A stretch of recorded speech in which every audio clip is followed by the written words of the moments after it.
Have you ever wondered about the unsung heroes of the Titanic disaster? Imagine, in the midst of chaos, someone not only prioritizing the safety of others, but also their spiritual well-being. This is the tale of John Harper, a man who used his last moments to share his faith and save souls. In the early hours of April 15, 1912, the Titanic hit an iceberg and began to sink. This is a well-known fact. But amid the panic and horror, a powerful story of faith and heroism unfolded. As the ship began its descent into the icy waters, John Harper, a Baptist preacher from Glasgow, began to make his way along the decks, pleading with people to turn to Christ.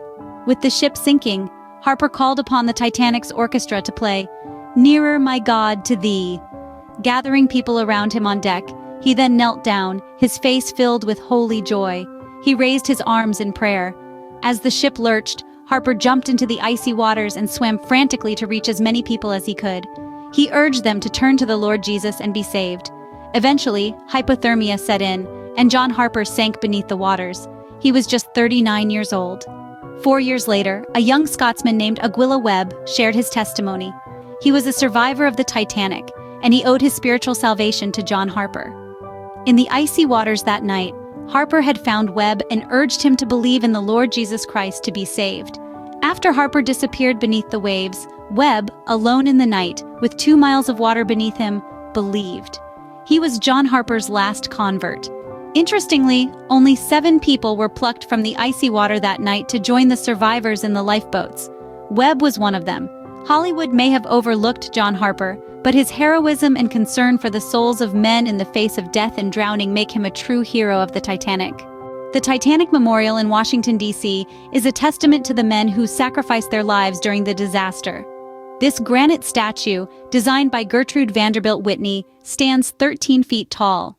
It depicts a partly clad male figure with arms outstretched on a square base, symbolizing the sacrifice of these brave men.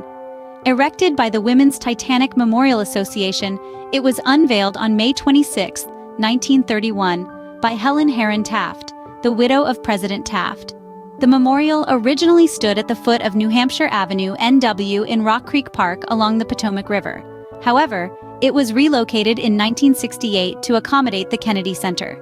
Today, it sits at 4th and P Streets, SW, in Washington Channel Park, next to the Washington Channel and Fort Lesley J. McNair. In conclusion, the tale of the Titanic is not only a story of a disaster, but also of heroism and faith. John Harper, a man who used his last moments to share his faith and save souls, is a true hero of the Titanic.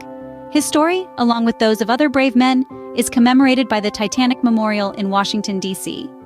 A visit to this memorial serves as a poignant reminder of their sacrifice, embodying the spirit of selflessness and courage that will forever be a part of the Titanic's legacy.